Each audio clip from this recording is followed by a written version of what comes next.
Hey guys, welcome back to Red and Blue, the channel on YouTube for all things PSG in English. Please subscribe. Today we are the day after PSG's loss to Botafogo yesterday in the Club World Cup. So I'll start and try to raise everyone's spirit with a bit of good news.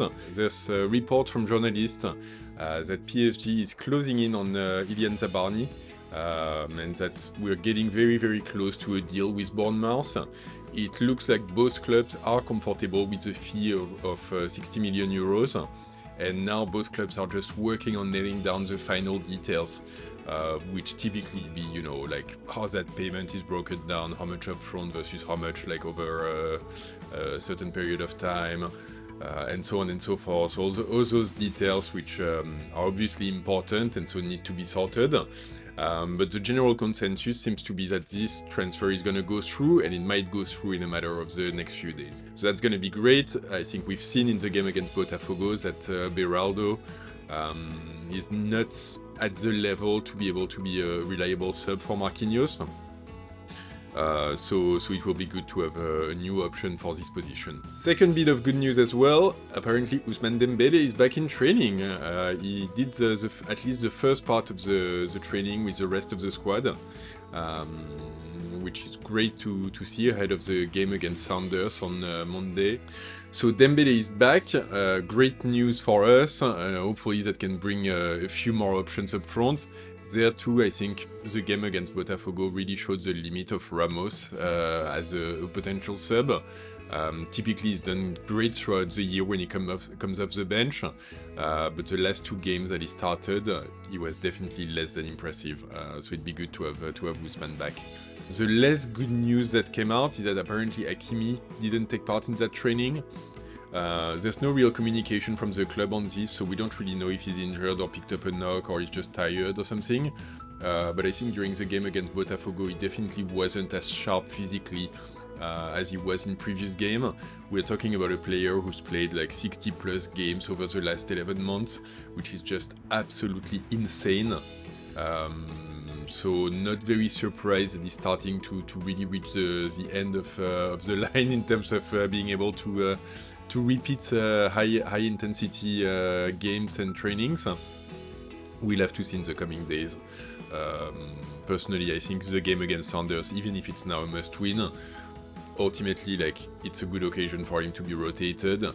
Zaire Emery didn't have the best of games against Botafogo, but he can definitely play at in Hakimi's place for the game against Sounders, and I don't think it would make a major difference for the team.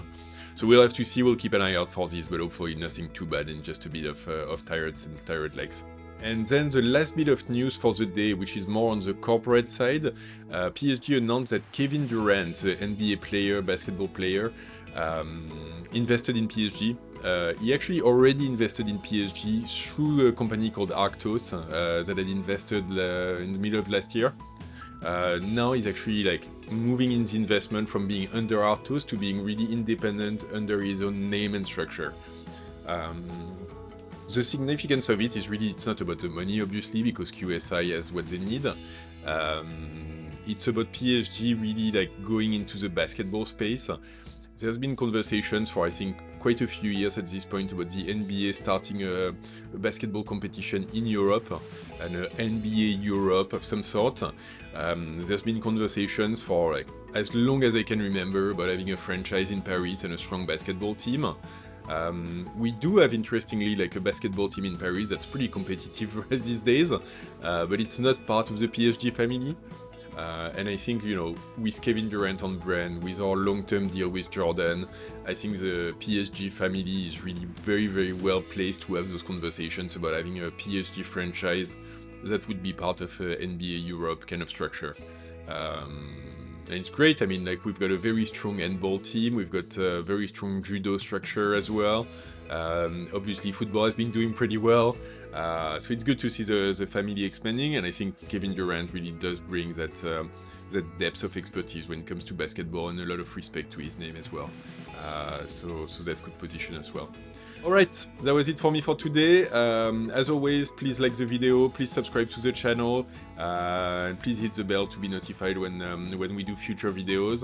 And for today, please leave me a comment. Let me know what you think about the Zabarnyi deal closing, and specifically what position should we go after next? Is it the right winger with the left foot that the club has been talking about? Is it a midfielder after the game against Botafogo? We saw we don't have as much depth there as we thought we had. Or is it just something else? Let me know what you think is we should do next. Alright, thanks guys for watching. I'll talk to you later. Ici c'est Paris!